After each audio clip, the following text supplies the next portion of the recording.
Greetings once again, and welcome to part number 3 of the Jewish War series. This is part number 3 of the Jewish War series. On my YouTube channel and on my Facebook newsfeed, you will find parts number 1 and parts number 2. We are using Josephus's book of the Jewish Wars, condensed by Joel Edmondson.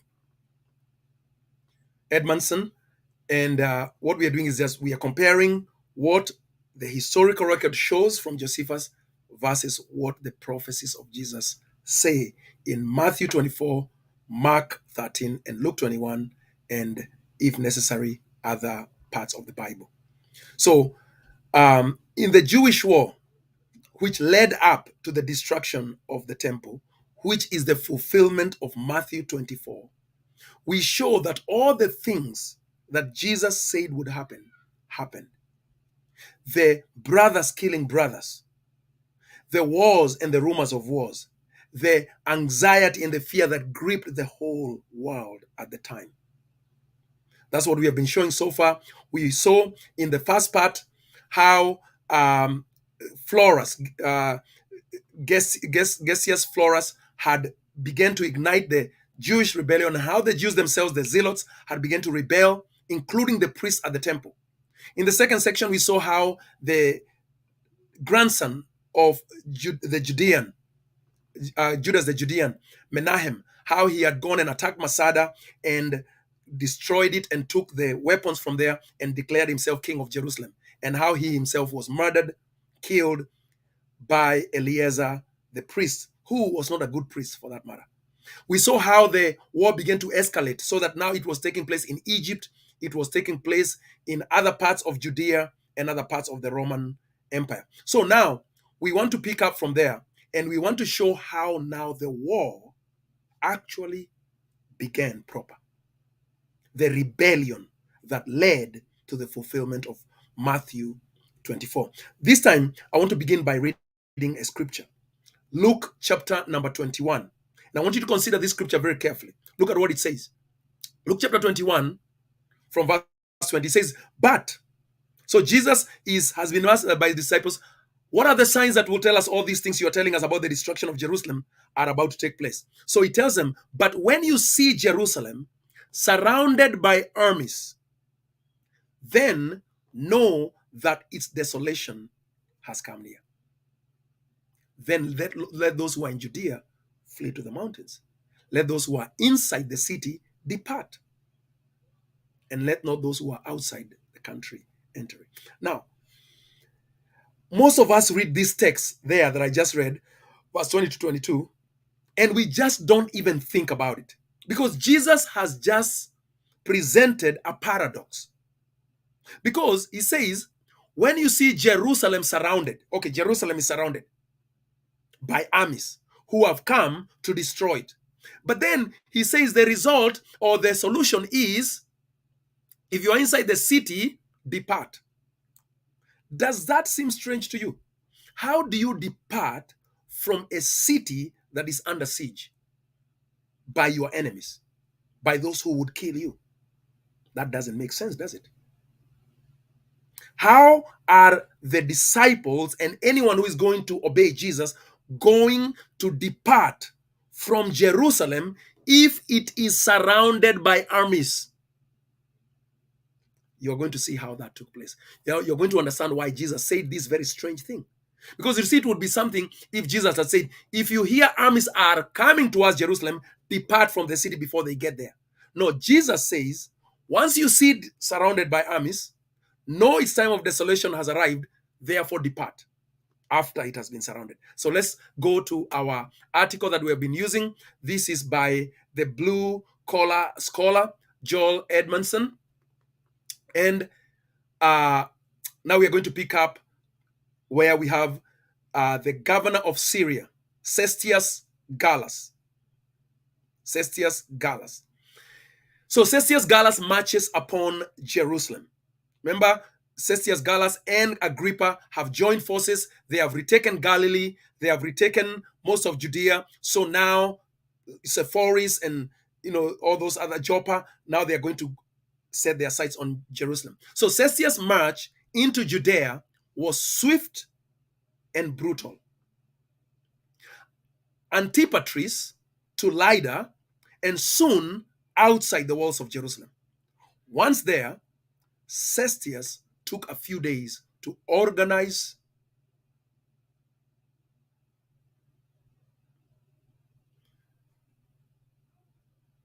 James, if you did not copy the link, it is there, and I will give it to you if you need it a little bit later. I'll send it to you on your messenger. So anyway, once there, Cestius Gallus took a few days to organize his troops and to determine a plan of attack. Much to his initial surprise, though, the zealots in Jerusalem proved not to be the most religiously observant Jews. Given the fact that the previous zealot leaders, Menahem, had murdered the high priest, this should not have come as a surprise. Nevertheless, on the Sabbath day, another zealot leader, Simon ben Giora, or Simon ben Gioras in some of the records, led a contingent on the Sabbath day. He led a contingent of Jews in a surprise attack on one of the Roman positions and killed 515 Roman soldiers while losing only 22 men on the Sabbath day. They then were able to retreat back into the city but continue to wreak havoc from the city walls. Now, let me ask you guys a question. Have you heard people say the war in 1947 that the Jews won, the war in 1967 that the Jews won, the war in 1973 that the Jews won is evidence that God was on the side of the Israelites? Have you heard people teach that? That the modern day Jews have prospered because God is on their side. Now, as you read these accounts and as we read these accounts, you will find that the Jews of 66 AD had many victories, many extraordinary victories. But it is clear God was not with them for a single moment. So, military victories on the battlefield is not automatically a sign that God is with you. Monetary progression is not. So, in other words, because America is rich, God is with us. That's just not so. Now, could military victory be a sign of God's siding with you? Yes, it can be. Can monetary progression be a sign? Yes, it can be, but it is not necessarily so. How you know that God is with you is you look at God's working in the spirit for you. So in other words, if God is with modern day Israel, where are the prophets of Israel? Where are the teachers of Israel? Where is the covenant of God with Israel? Since 1947, not a sound. Nothing. There is no spiritual workings of God within the Jews of Israel. They have won their battles just like every other nation. So if Israel is winning their battles by the hand of God, so is America, so is Russia, so is Iraq against Kuwait, so is Iran. But of course, you can say that.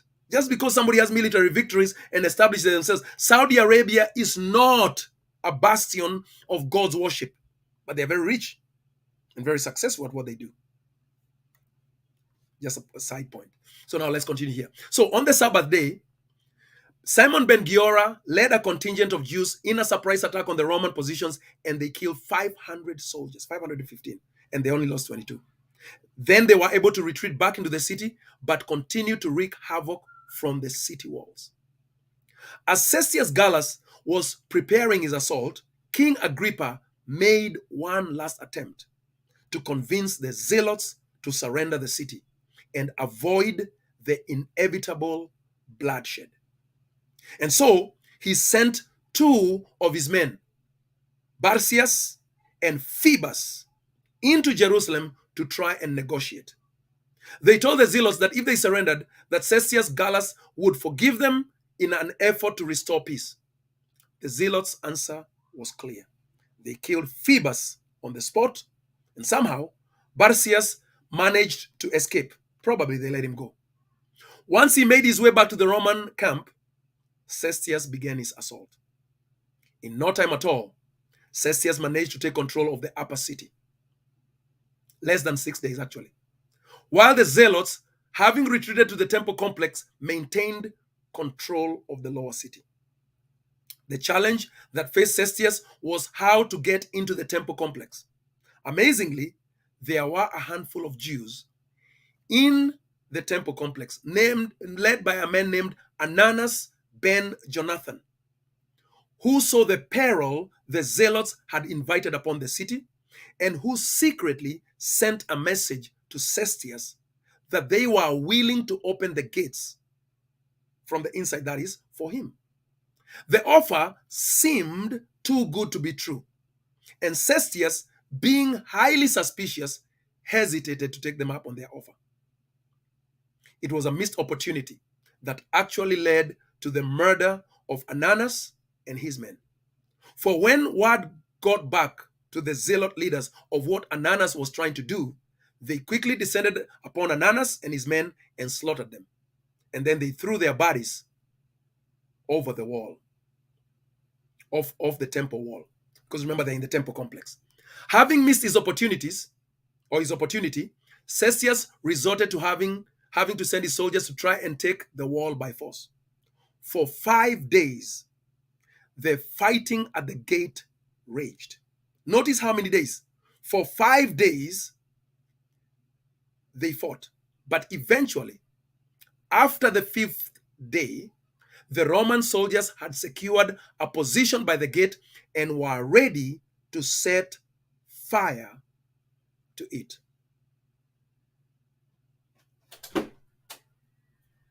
So, what is happening here, guys? The war is about to be over within 6 days. So, here is the first 6-day war. And in the first 6-day war back in 66 AD, the Jews were being defeated. The score was being ran up against them. So what happens? Something very strange happened. The zealots knew that once the gate was down, their doom was certain. The inexplicable retreat of Cestius. That is why what happened next was utterly inexplicable. On the 6th day, that is the next morning, the zealots woke up to find that Cestius and his army were in full retreat. No explanation was given.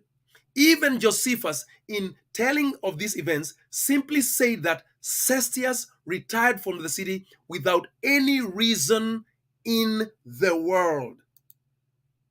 So Cestius is on the verge of a great victory. He is about to defeat the zealots. He is about to take the Temple Mount in 66 AD. Remember, the war has not started yet. His army is there. The siege works are there. For 5 days, he has succeeded. And now he's at the gate. He can burn down the gate and take the Temple Mount. The Jews know it. He knows it. And for some reason that nobody in history has ever been able to explain, Cestius retreated. And he retreated as if somebody was chasing him. Do you remember the passage I read to you when I first started this session? Luke 21. And I asked you a question. Jesus said, but when you see Jerusalem surrounded by armies, remember, we have the armies of Syria, Cestius Gallus, we have the armies of King Herod Agrippa. They have now surrounded the zealots. This is before the war began. This is 66 AD. So, but Jesus says, but when you see Jerusalem surrounded, then know its desolation has come near. Then let those who are in Judea flee to the mountains, and let those who are inside the city depart. Let not those who are outside in the country enter it. And I ask you the question, how are Christians who are inside the city supposed to flee when the city is surrounded by armies? The church historian Eusebius tells us this, that in 66 AD, when Cestius Gallus surrounded Jerusalem, and was about to set it to fire and was at an advantage. Cestius Gallus says, Eusebius says, the Christians reported, because the Christians were in Jerusalem at the time, they reported that for no reason that they can fathom, Cestius Gallus retreated. And this is when the Christians left Jerusalem, according to the divine message from Jesus. That's what Eusebius says, and I'm paraphrasing. He says the Christians left at this time.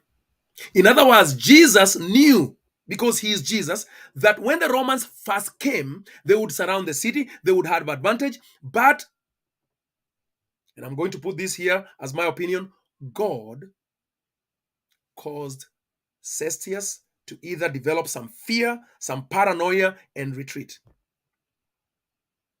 And this gave his people an opportunity to leave the city before the next war came in the same period. Has God ever done something like that?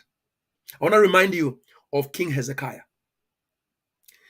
King Sennacherib of Assyria was destroying all the nations. He was just running rampant throughout the ancient world. And he brings his troops to the gates of Jerusalem. And he says to the people of Jerusalem, listen, we have come to destroy you. We have come to show you that your God is nothing. Hezekiah comes to the gate and they give him a letter. Your God is nothing. We will destroy you. You better bow down to us. Hezekiah goes to the temple and he lays the letter before God. And he says, God, look at what they're saying about you. You all remember that story? It's in the Bible, in the Old Testament. And the Bible says that in the night, Sennacherib got a report of something that was happening back home. And he decided it was more important to go home than to attack Jerusalem after Hezekiah's prayer. And he went away. And Jerusalem was not attacked by Assyria. Jerusalem was not taken captivity like Samaria. Now, am I saying that God was with the Jews and that's why Cestius Gallus did not destroy them in 66 AD? No, I am saying that God's people were still in the city. I am saying that the disciples of Jesus were still in the city. And because they were praying, God, we are now surrounded. What shall we do? God answers their prayer. He withdraws Cestius Gallus, and church history tells us that that is when Christians left Jerusalem. And the next time that the Romans returned, the city was burned to the ground and more than 1 million people were slaughtered. So let's continue over here with Cestius Gallus. So Cestius retired from the city without any reason in the world, Josephus reports, quote, what followed was that the zealots suddenly found courage to go on the attack. The result was that during Cestius's 40-mile retreat from Jerusalem back to Antipatris, the rebels relentlessly cut down Cestius' army from behind. This all happened on the 8th day of Mahesvan, that is October, November of 66 AD. There is a bust of Nero Caesar. The zealots prepare for the inevitable. After the retreat of Cestius and the subsequent humiliation of his army during the retreat, many of the eminent Jews in Jerusalem knew that Nero would not stand for such a thing. So they took the opportunity to flee Jerusalem and, ironically enough, defect to Cestius. Cestius, in the meantime, sent a report to Emperor Nero, who was in Achaia, to alert him as to the chaos that was enveloping the entire region. And of course, he was sure to blame Florus, the procurator, for what had transpired.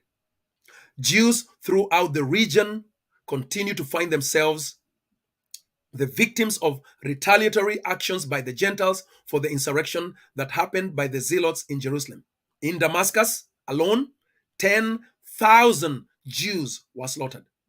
Meanwhile, in Jerusalem, plans were being made to prepare for the inevitable Roman backlash. Joseph Ben-Gurion and Ananus, the high priest, were appointed as governors of Jerusalem and were charged with repairing the city walls. Two other men, the high priest Jesus ben Saphis or Joshua ben Saphis and Eleazar ben Ananias, were appointed as governors of the surrounding areas, and Niger was appointed the governor of Idumea. In all, 10 men were appointed as governors of the whole place, of the whole country, Josephus being one of them. We are given this in Revelation 17, where we are told that there are 10 horns. And 10 of these kings, by the time, let me show it to you instead of just telling. In Revelation 21, John tells us about this situation that was enveloping the region and what was happening. Revelation 17, Revelation 17 actually, yes. So Revelation 17 tells us this. Then one of the 7 angels who had the 7 bowls came to me and said, "Come, I will show you the judgment of the great prostitute." The great prostitute being apostate Jerusalem, apostate priesthood. The great prostitute who is seated on many waters, with whom the kings of the earth have committed sexual immorality, and with the wine of whose sexual immorality the dwellers on earth have become drunk. And he carried me away in the spirit into a wilderness, and I saw a woman seated on a scarlet beast that was full of blasphemous names, and it had 7 heads and 10 horns. The woman was arrayed or dressed in purple and scarlet, like a high priest, or like any of the priests of Israel, and was adorned with gold and jewels and pearls, holding in her hand a golden cup of abominations and the impurities of her sexual morality, and on her forehead was written a name of mystery, Babylon the Great, the mother of prostitutes and of the earth's abominations. And I saw the woman drunk with the blood of the saints and the blood of the martyrs of Jesus. When I saw her, I marveled greatly. But the angel said to me, "Why do you marvel? I will tell you the mystery of the woman and of the beast with 7 heads and 10 horns that carries her. The beast that you saw was, is not, and is about to rise from the bottomless pit." So, in other words, when John is writing, the zealot movement had not yet gained authority. It is the beast that was. The beast that was there during the days of Judah Maccabee. The beast that was not there during the times of Jesus and his apostles. The beast that was about to rise in 66 AD and destroy not only the city, but its own people, is the zealot movement. The beast is the zealot movement. And the dwellers on earth, whose names have not been written in the book of life or from the foundation of the world, will marvel to see the beast, because it was not, but rather because it was before, and now it is not, and it is to come. So in other words, it had risen at some point, had been very successful, then it had fallen into disrepute, and now it was rising again to power. This calls for a mind with wisdom. The 7 heads of the beast are 7 mountains on which the woman is seated. There are 7 mountains. Jerusalem is called the city of 7 mountains. There are also 7 kings. 5 have fallen. 1 is, the other one has not yet come. These are the 7 high priests that reigned from the time of Jesus until the time of the rebellion. The other one has not yet come. So 5 have fallen, 1 is. So John is writing during the 6th high priesthood, which started in 62 AD up to 68 AD. 1 is, the other one has not yet come, and when he comes, when he does come, he must remain only a little while. As for the beast that was and is not, it is an 8th, but it belongs to the 7th, so they are related, and it goes to destruction. And the 10 horns you saw, when John is writing, the beast is about to rise. 5 of the heads of the beast are already past tense to him. The 6th one is in power. The 7th one is always to come. But what about the 10 horns? It says, but the 10 horns that you saw are 10 kings, 10 leaders who have not yet received royal power. But they are to receive authority as kings for 1 hour together with the beasts. These are of one mind, and they hand over their power and authority to the beasts. They will make war on the Lamb, and the Lamb will conquer them, for he is the Lord of lords and the King of kings, and those who are with him are the called and the faithful. Verse 15, and the angel said to me, the waters that you saw where the prostitute is seated are peoples and multitudes and nations and languages. That's what the sea means. That's why there is no more sea in Revelation 21. And the 10 horns that you saw, they and the beasts will hate the prostitute. Self-hate. They will make her desolate. Their abominations are what caused God's spirit to leave. Jesus told them in Matthew 23, see, your house is left to you desolate, you murderers, you hypocrites. They will make her desolate and naked, and devour her flesh and burn her up with fire. For God has put it into their hearts to carry out his purpose. So them destroying their own city, them destroying their own temple, them destroying their own covenant was God's purpose that they were carrying out on themselves. They will hand over their royal power to the beast until the words of God are fulfilled. Until the words of God are fulfilled. In Luke 21, which we read earlier, he says, these are the days of vengeance until all that is written is fulfilled. And the woman that you saw is the great city, Jerusalem, that has dominion over the kings of the earth. Now, let's bring this to a close. Now, the city leaders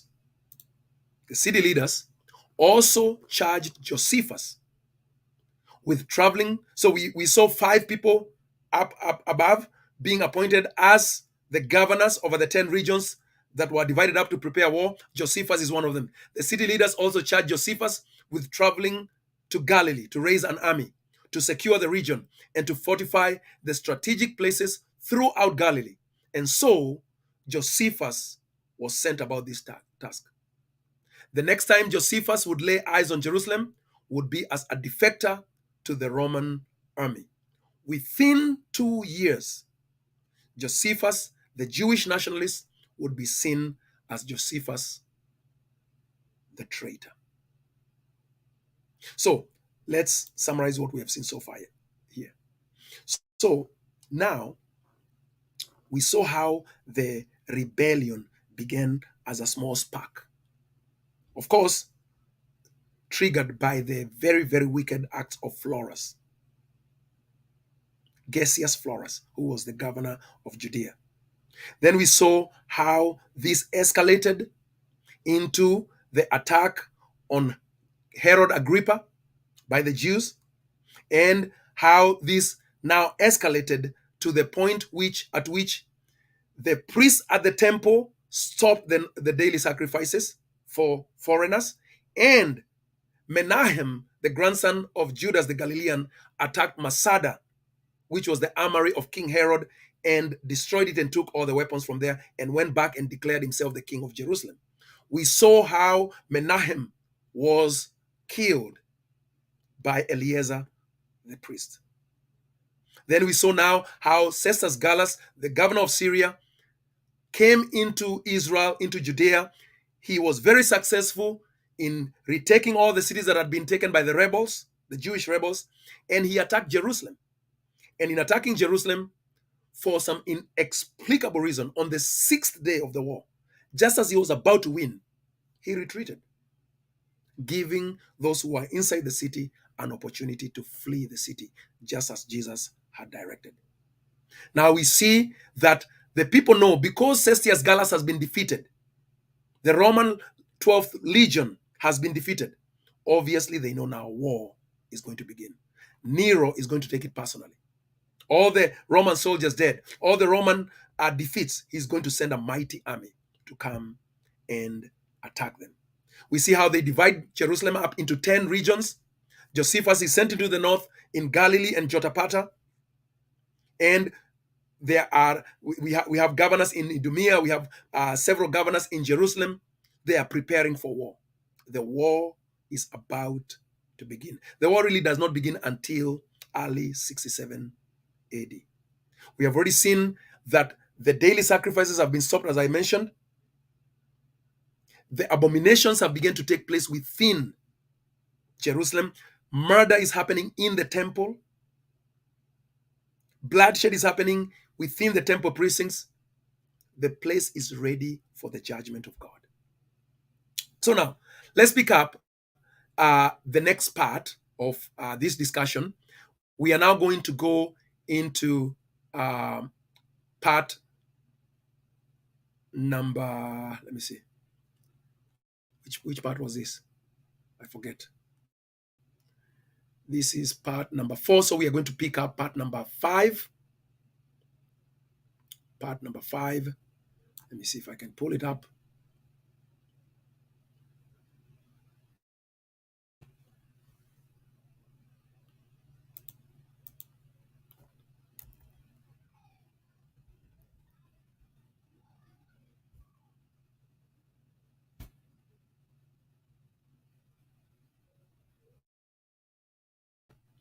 As soon as it comes up, we'll continue. Now, meanwhile, while I'm pulling up, if you have bring the questions. If you have any questions about any of this stuff, remember that what our brother Joel is doing is simplifying and condensing the works of Josephus so that you don't have to read a 1,000-page tome to understand what happened at the fulfillment of Matthew 24, Mark 13, Luke 21. So we have about 20 more minutes and then we will be done with this session. So let's go. The Jewish War Series, we are still, for us, this is part number 3. But for Joel, in his articles, this is the Jewish War Series, part number 5. Josephus secures Galilee and the rise of John of Gischala. So, upon arriving in Galilee, Josephus saw that his work was cut out for him. He was tasked with mobilizing the populace, raising an army, securing the region, and building up fortifications throughout the area. And he had to do this in a region that was comprised of both Jews and Gentiles as well. Remember, this is Galilee. This is where Jesus came from, the Galilee of the Gentiles. So anyway, and on top of that, attitudes among the Jews about the revolt were as varied as it was, from overtly zealous and borderline criminal element to the segment of the Jews that were not in fact in favor of the revolt. So somehow Josephus had to prepare the region for the inevitable backlash from the Roman legions. There was one man who proved to be the biggest thorn in Josephus's side. A man, at least according to Josephus, who was perhaps more responsible for the violence and the slaughter that was to come than anyone else. Now, let me mention here that this man that we are about to hear about is one of the main candidates for the men of lawlessness. So there are at least 3 men who are like they fit in. He fits in almost the most. Not quite the most, but he really fits in. He could have been the man of lawlessness. So let's hear about him. This is why he's important. So this man became a thorn in the side of Josephus. His name was John of Gischala, John Levi of Gischala. He was a Levite. He was an extreme zealot. He was self-serving, power-hungry, a megalomaniac who sought to subvert Josephus's efforts at every turn. John of Gischala had built up a considerable following in his own right. But when Josephus first came to Galilee, John presented himself as an ally who wanted to help prepare the region for when Rome would attack. And so Josephus gave John a considerable amount of money to lead the effort to rebuild the walls of Gischala. Instead of using the money to buy materials for the wall, John bought oil and then turned around and sold it at a profit for himself. And with that money, he was able to build up more of a following. And when it became large enough, John was prepared to try and overthrow Josephus. In addition to John of Gischala, Josephus had to deal with other rogue elements among the rebels. At one point, some men of Dabarita robbed a man named Ptolemy, King Agrippa's steward, and came away with a large cache of garments, gold, and silver cups. When Josephus found out, he called the men in. He chastised them, he took the loot, and he said he was going to send it back to Ptolemy. It was then that John of Gishala decided to make a move. He, along with the men who had robbed Ptolemy, began to subtly spread the rumor that Josephus was actually intending to betray the entire resistance. Within a short time, crowds of angry Jews showed up in Tariaki, where Josephus was staying. In an attempt to avert a riot and to preserve his own life, Josephus came out to the crowd. He rent his own clothes, and he told them it was not true and that he was intending to betray them. In fact, even though he disagreed with what the robbers had done, he was not going to send the loot back. Instead, he was going to use the money to help rebuild the walls of Tariaki. After the contingent from Tiberias began to object as to why only Tariaki's wall was being rebuilt, Josephus said he was determined to provide security for all the towns in the region as well. Most of the crowds left satisfied, but there were still about 2,000 people who stayed outside of Josephus's residence, intending to assault him. When diplomacy failed, Josephus decided he needed to use another tactic. And so he told the mob that he would, in fact, comply with their demands, and he invited the leaders inside the house to discuss them. As soon as the leaders were in the house, Josephus ordered his men to capture them and whip them severely. After they had kicked out the leaders, the people in the mob feared for their own safety and ran away. And so, when they attempt to oust Josephus, after this, John moved to another plan. After this, at this point, it must be pointed out that John's treachery had not yet come to light. At this point, Josephus still viewed John as an ally. In any case, it was at this time that Josephus claimed that he was sick. And so he requested leave from Josephus to take time off in Tiberias to use the city's hot baths. Josephus gave him leave, and John proceeded to recruit people in Tiberias to rise up in revolt against Josephus. Now, I think I need to stop at this point and show you where this is in the scriptures, because you might be wondering, what is the point of all this? Now, this time I'm going to show you this from Revelation. I know I've already shown you Revelation 17 about the 10 leaders, but what you see here and what you will see in the next few series is that a civil war begins to really take root within the people of Israel. The Jews, they were never united. This was one of the reasons why they really lost. They were constantly fighting against themselves while preparing and fighting against the Romans. Let me show you what it says in Revelation chapter number 6. Remember the seals? Revelation is about Jerusalem was destroyed. That's what Revelation is all about. Revelation is not about the destruction of the universe or of the planet or of continents. Revelation is about the judgment of the prostitute. The prostitute is Jerusalem. So when you hear that a third of mankind is killed, he's talking about a third of the Jews, because that's what Zechariah tells us. Anyway, in Revelation chapter number 6, we are given the 6 seals, but I'm only going to concentrate on the second seal. But let's read it from the first one. Now, I watched when the Lamb opened one of the 7 seals, and I heard one of the 4 living creatures say with a voice like thunder, "Come." And I looked, and behold, a white horse, and its rider had a bow, and a crown was given to him. And he came out conquering and to conquer. Now, some people have taught that this man on a white horse is the Antichrist. Some people have taught this man on a white horse is the Roman emperor. I would like to put it to you that this man on a white horse is Jesus, because Jesus was coming to destroy, to conquer Jerusalem to take it back for himself. Jesus is the conquering warrior. These are spiritual symbols. Anyway, so here he comes to conquer. When he opened the second seal, so therefore, the first seal tells you now the great tribulation has been unleashed, and it is an activity of Jesus. It is an activity of heaven against the apostate Jews. What happens when the second seal is opened? It says, when the second seal was opened, I heard the second living creature saying, "Come." And out came another horse.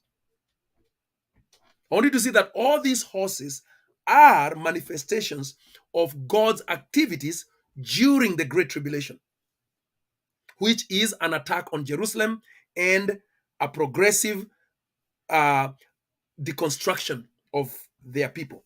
So it says in verse number 4, and out came another horse, bright red. Its rider was permitted to take peace from the earth. Now remember, in Revelation, the earth is not the planet. The earth is not, as some would say, the globe, or for some who love the flat earth, is not the disc. Whatever you wanna, however you believe. Now I'm a globe believer. Some of you are flat disc believers. Nevertheless, let's put that aside. So the earth here refers only to the land of Israel. Throughout the prophecy of Revelation, you have the earth and the sea. The sea is the Gentile world. The earth is the promised land, the beautiful land, earth, gay. So anyway, its rider, the second seal, was permitted to take peace from the earth, not from the people of the sea, so that people should slay one another. And he was given a great sword. So do you see that these horses and their riders are manifestations of how Jesus fights against those who had killed him, his prophets, and his disciples? So here, a spirit of civil war is sent amongst them. They begin to kill one. We have already seen that so much in this series. The war has not yet even started, but they have already slaughtered so many of their own people. Close the door, please. Okay, so now, going back to our article, what do we see? So, Josephus is betrayed by this guy called John of Gishala. So John of Gishala goes, he foments, he recruits people in Tiberias to rise up against Joseph. They're on the same side. But this guy is, during the war, he is actually forming an army to fight against his own ally. When Silas, the governor of Tiberias, got wind of what John was doing in the city, he quickly wrote a letter to Josephus to warn him of John's actions. Soon after, Josephus received the letter. John sent armed men to try and assassinate Josephus. When the assassination attempt failed, Josephus knew he had to act quickly and crush John's revolt. And so, Josephus led his soldiers to Tiberias to gain security of the city, and the mounting revolt disintegrated. John of Gishala, though, was able to escape and he fled back to Gishala. In Tiberias, though, Josephus had to deal with those who had joined John. He demanded that they publicly proclaim their allegiance to him, or else he'll burn down their houses and kill their families. Not surprisingly, they all publicly proclaimed their allegiance. Still, some secretly continued to send money to John to raise an army to fight Josephus. Soon, John had sparked revolts against Josephus in Sepphoris, Gamala, and Gishala. And so Josephus had to travel throughout Galilee to put down the uprising that John and his followers were causing. Eventually, though, Josephus succeeded in this. And at one point, had John hold up in Gishala. Yet, while he was doing this, Tiberias again revolted against Josephus. But he didn't side with John. Instead, Tiberias appealed to King Agrippa. And this shows just how varied the attitudes among the Jews of Galilee were. Some sided with Josephus. Those who sided with John of Gishala were the most radical elements, and they obviously felt Josephus was too tame for their taste. And still, there were Jews who were against any kind of revolt and wanted Agrippa to restore order before the Romans would invade. In any case, when Tiberius revolted against him again, Josephus was forced to abandon his siege of Gishala in order to try and retake Tiberias again. Since his soldiers were still scattered throughout Galilee, Josephus had to resort to trickery. He ended up sailing up to Tiberias with ships that were largely empty.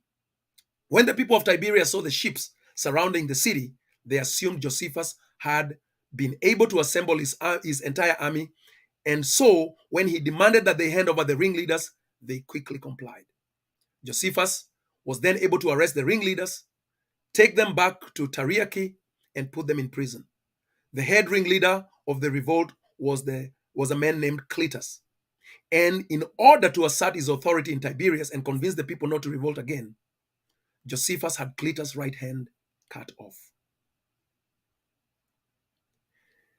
After that, Josephus was able to subdue and secure Galilee and thus make preparations for the coming Roman invasion. Unfortunately, for both Josephus and the Jews, while he was putting down the revolt in Tiberias, John of Gishala once again was able to escape back to his hometown of Gishala.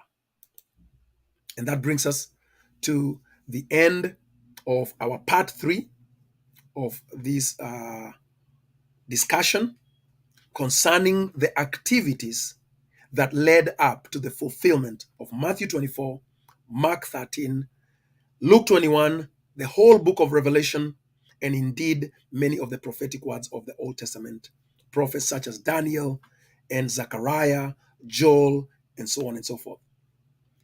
Jesus had said in Matthew 24 that the temple was going to be the final sign that he had come, that the age was ended, that now the kingdom of God was come. Remember, he said it was going to be a sign. Because at some point in Luke 17, the Pharisees had asked Jesus, how will we know that the kingdom has come? And Jesus had told them, you will never know that the kingdom has come through observable signs. You will not see palaces. You will not see horses in the air. You will not see a city flying from the sky and coming onto the earth. Because the kingdom that I'm bringing is a spiritual kingdom. It is a kingdom that is only seen by revelation. Jesus never promised a physical kingdom on earth. Yet his kingdom is on the physical earth in his people. But before the kingdom of Jesus could be established on earth, the previous kingdoms of Babylon, Persia, Greece, and Israel had to be demolished. And these are the events that took place in order to accomplish that. We see the civil war that is taking place in Israel. We see all the intrigues and trickery and just general wickedness that is not going on, not only in Jerusalem, amongst the priests, amongst the leaders of Israel, amongst everyone. And we see all the animosity that is going on between the Jews and the Gentiles, the Jews and the Jews, exactly as Jesus described was going to happen during the Great Tribulation. The Great Tribulation started when Emperor Nero sent his army to recover Israel. That's when the Great Tribulation started proper. Or we could even put it, because we saw it today, when Cestius Gallus surrounded Jerusalem. This is when the Great Tribulation really began. Because Jesus said, when you see Jerusalem surrounded by armies, then know its desolation has come near. Then let those who are in Judea flee to the mountains. And Eusebius, the church historian, I already mentioned this, tells us that this is when Christians fled Jerusalem, never to go back until long after the war, until long after Jerusalem had been leveled to the ground. So that brings us to the end of our session today. And I'm actually not going to continue with other sessions for the rest of the day. I'm going to allow these 3 sessions to be the ones that we stew on and think about and meditate on. If you have any questions, you can ask them now. And even if they are not answered right now, I always try to respond to the questions either by email or by text message. I'm not going to put my information at the bottom of the screen. Scrolling down there is my phone number, my email, and if you would like to offer gifts to this ministry, you are also welcome to do that. Thank you very much. Have a very good day and a very good afternoon in Jesus' name.